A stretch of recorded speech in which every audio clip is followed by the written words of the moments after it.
Frisky Friday, Fun Friday. We are back with an Attitude Edition, baby. WWE, I love it.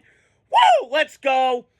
3-0 my picks so far. Fucking decent, even though that game last night was snorefest galore. Gotta get on here, gotta talk about it. So, a lot of angles for me today, and I want to talk about the Eagles. They're kind of in some drama right now. Shocker, when your coach is being a dumbass, that's what you get. So, I'll get to that later, but right now I want to talk about the game. And two franchises that one's going in this way, one's going the other way.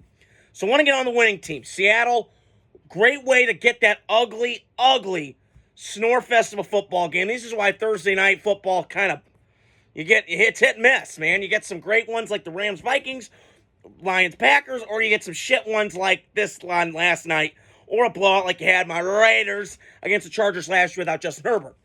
But last night, to me, I want to start on the Seattle side.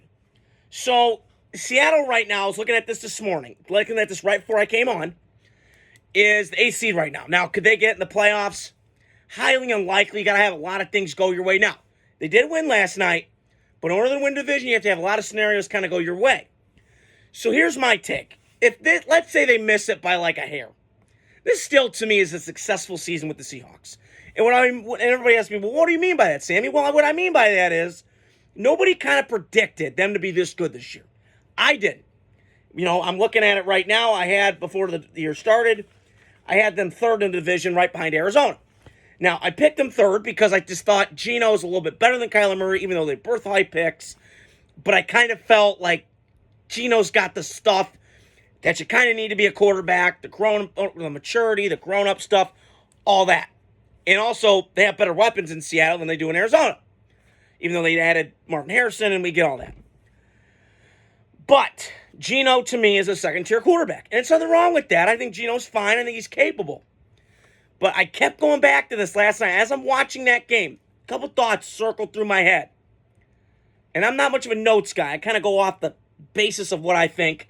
My therapist always says I got 100 miles a minute, 100 thoughts a minute. So I'm always going rapid fire. And last night, I kept coming back to this point, and I said this early in the year, and I say it now. They're Tampa Bay without Brady, because they have every component to make this team work. Now, their offensive line's got issues, no question about it. And the one thing that Geno can actually help with the mass of the offensive line, a little bit of issues, he can move, unlike Sam Howell. So, that was evident in the Green Bay game, obviously, a couple weeks ago on Sunday night. But here's my take.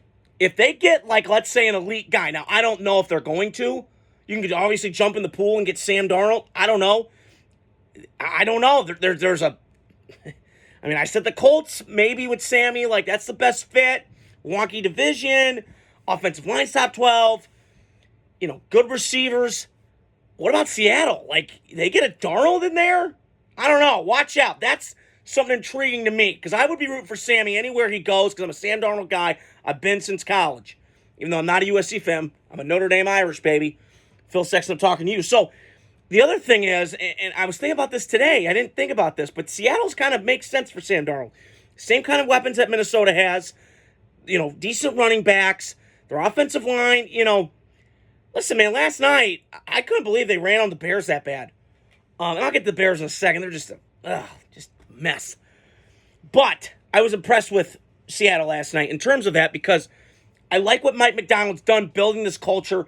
That he's obviously it's just seamlessly gone in a very good direction from Pete Carroll to Mike McDonald now, boy genius, according to Baltimore coaching staff. And Baltimore sure does miss him. Now, their defense is getting better, no doubt about it. But I kind of feel like they missed that kind of blitz-happy, kind of disguising coverages kind of look.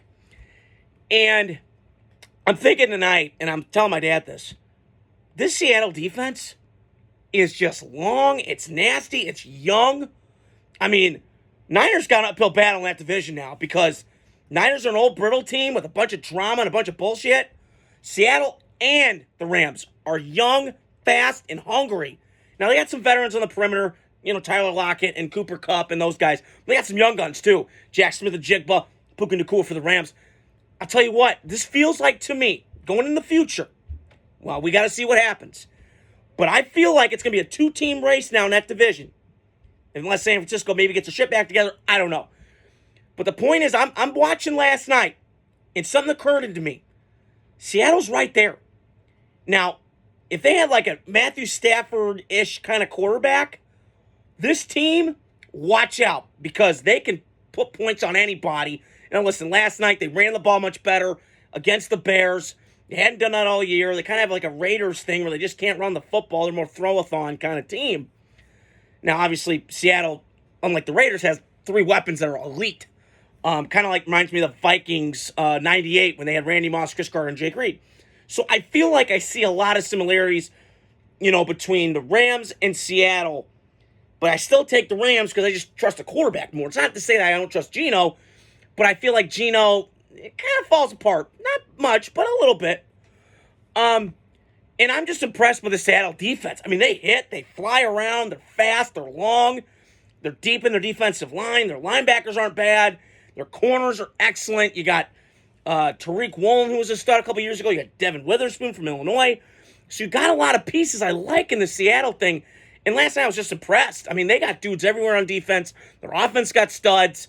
Kenneth Walker hopefully can stay healthy, because when he's healthy, it gives him another element of that run game with Zach Charbonnet from UCLA. So I just feel like Seattle's really close, and it's still going to be a success this year, even if you miss playoffs by that much. But that's what I think. And I wanted to hop in the Bears because I saw my buddy Jason Lewis. I want to give a shout out to him. He was on Facebook today. I was driving around. I got off of work, and I'm on my phone at a stoplight. And he put the emoji of fire with the trash can. And that so signified last night's game. And I just, listen, I'm not going to beat a dead horse here with Caleb. You guys know my stance. I don't need to repeat it. He's a talent. I just think all the other extra stuff is kind of worrisome to me. But last night really showed me where the Bears are putting their priorities at. Because last night, to me, I'm watching that. He got sacked 7 times. 67 times. Say that out loud. A rookie quarterback, 67 times sacked.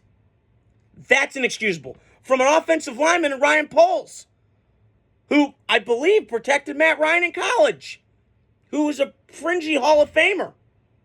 He'll get Hall of Fame votes. And you're telling me that the whole offseason, and this is where I argue with these teams that do this, where they build from wide receiver in.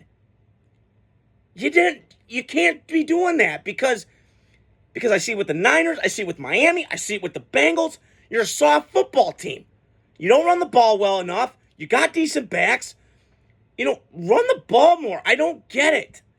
The one way you can help your offensive line out is by running the football and opening up holes for these running backs. Because you got him in Swift and you got him in a couple other players. I mean, what are you doing? I mean, listen, Caleb, I could shit on him all day. He's on his back. And I'm just watching last night. And I'm telling you, I see images of Derek Carr's older brother, go through the same shit in Chicago like he did in Houston. And I'm sensing it now with C.J. Stroud because he's getting his ass beat and he's not feeling it. He's not sensing the pressure. And he's folding like a deck chair. Now, do I blame Caleb for taking these sacks? Some of them, yeah. Hanging on the ball too long. 1, 2, 3, boom. 1, 2, bang. Run. You got to do that. So, I don't know, man. This is bad. And I will say this. I was listening to something right before I came on here, and I had a couple thoughts on this. And I'm glad you guys are joining me tonight. I know it's later. But I saw something today. I have this quote right in front of me. The Bears have a habit in Chicago of talking up average or slightly below average players. And I think that's true. Now, the one thing I will say, and if this Bear job gets open, because it just seems like lately all these guys that are available are getting the Bear job, right? Mike Vrabel and Pete Carroll. Now, could the Bears do worse than Pete Carroll? No question. They can get a scrub out there, Jim Tomsula, a gym teacher for crying out loud. And hell, I could put my cousins in there, shit, to be head coach, okay? But there's a couple things that are intriguing about this job. First off, Ryan Poles did a nice job. He's drafted good players. The salary cap's good. Like, you're not in cap hell. You got good things to go. However, he did whiff on Chase Claypool. He's kind of got a hit-and-miss reputation, Ryan Poles. He drafted Rome Odunze, which if you could do a redo, I'm sure the Bears would take an offensive lineman. You have to. And I saw something today where the 29th ranked offensive line in football. That's not good enough, and that's got to change. Because if you want this quarterback in Chicago, you guys know this as well as anybody. And I've been watching this game for 17 years. The Bears, my entire life, have never had a quarterback throw for 4,000 yards. That's just hard to fucking believe in this day and age. But it's just in their history. I don't know why, but they just can't get it right. I don't know why. So you have this asset in Caleb Williams, who, again, I think he's talented. I could pick on him for all the other shit. However, he's the best asset you have. You have to do something in the offseason to protect this kid. Shorten up the routes. Do something. Because I was just talking to my Chicago family on Tuesday night, Christmas Eve. We all said the same shit. And my cousin Phil Sexton said something really important. Where the fuck is the leadership in this locker room? Because I'm not seeing it, man. And my cousin Phil was mentioning this. Is that he's been in good ones and bad ones in locker rooms in terms of. And this is a bad locker room right now. Where's the accountability? Tyreek Stevenson screwing off, not getting held for. What are you doing? And it comes back to this with Chicago. Hey, McCaskies, do something. And by the way, on this offense, it's bad, man. And listen, I can pick on Thomas Brown all day. He's in over his head, okay? So I'm not going to bitch at him for that. And that defense last night, listen, Seattle, I just mentioned, they can score in bunches fast. They kind of held their own last night. And I'll say that with Chicago. My whole life, they've always had great defense. Even years where it's been eh. But last night reminded me with the Bears. The Mark Trestman year. Which is 10-year anniversary. Hey, bringing that up to Bear fans. Because some Bear fans blacked out. I know Johnny Vitti, who's a funny guy on Facebook and all these platforms, he kind of does Chicago stuff. And he mentioned he was blacked out for 2 years during those 2 years with Trestman. So, excuse me. I do feel like, now, can Ben Johnson get the job? I don't know. There's a lot of things I like about the Chicago job, but it's just the ownership, top down, is bad. They got a systematic problem. And it's just a shame because I was talking to my other cousin, Matt Schiffler, about this the other night. It's just funny to me that these New York and Chicagos suck in football. How? We're so big. But I feel like the pressure's rampant. It's a rabid. It just gets on you. And I think, they're just starting for a winner. And I think the Bears' job is intriguing. But the one thing you have to do is go get offensive line right now. Because I was telling my dad tonight, Jim Harbaugh, when he took that Charger job, which, by the way, hey, Kevin Warren, you could have had Jim Harbaugh, but you decided to be a little bitch and not take him. Okay? That's on you. Okay? Jim Harbaugh said, quote, I want my linemen like weapons. And look what he did. Look at that offensive line now with Herbert. Yeah, get 2 tackles right and you're pretty good. Yeah. Bears, you need to go do that. Go get linemen now. Stop. I hate these teams that go receivers. Listen, the receiver position is sexy, and it's like an NBA position. I get it. But, man, you better go get offensive line this free agency and draft, Chicago. No more fucking around. You have this kid. You need to protect him. You need to do your job. Because it's a shame. And I feel bad for the kid. I really felt bad for Chicago fans last night. What you had to sit through for 3 hours, and I was victim of this, it was awful. So, the Bears, it's bad. It's bad. The only sliver of hope you got is this kid, Caleb Williams, who could be a really good player, but you got to get him right, man. You got to just put some pieces around him. They got the players.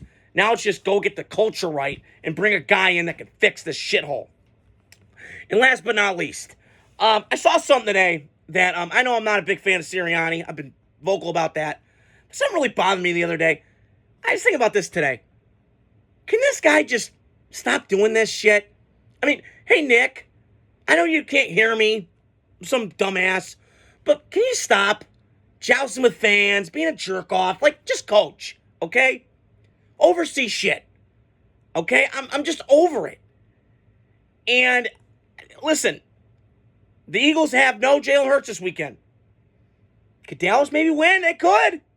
Play upset city, brother. Detroit, Mike Kesnick, you get that home field, brother. Let's keep that rolling, okay? But I just feel like with Sirianni, I think they can move on, man. And here's the other thing. And I I heard something today. It's a hot take. They could get Bill Belichick because his contract ends in July next year. Just throwing it out there, maybe. We'll see. I don't know. Wouldn't rule it out. Northeast guy, kind of makes sense. Give credibility. We'll see. I don't know if it's going to happen. But Nick Sirianni, if you know the head of security for your team, it's not great. And him and Zach Ertz getting into it, and him going at it with opposing fans, and there's a way to act. And I just feel like with Sirianni, he's a tool. He's kind of a douche. Hand on backwards guy. Matt Patricia kind of light. I know he's won games, but he's also had great rosters. And to not do more with that, it's kind of embarrassing. So that's all I wanted to say on here tonight. Stay tuned throughout the weekend. There's 3 games tomorrow. My brother's going to one of them. My dad going to the Broncos-Bengal game. It's got a lot of playoff implications, so I'll be watching that tomorrow. I'm going to work early tomorrow morning, get some money. But stay tuned throughout the weekend, and stay tuned throughout the week. New Year's comes next week, 2025. Hallelujah. So hope you guys are doing well on this Frisky Fun Friday. Stay tuned throughout the week. I got more content coming out. Hit the like, subscribe, share button. Appreciate you guys listening, and have a good night.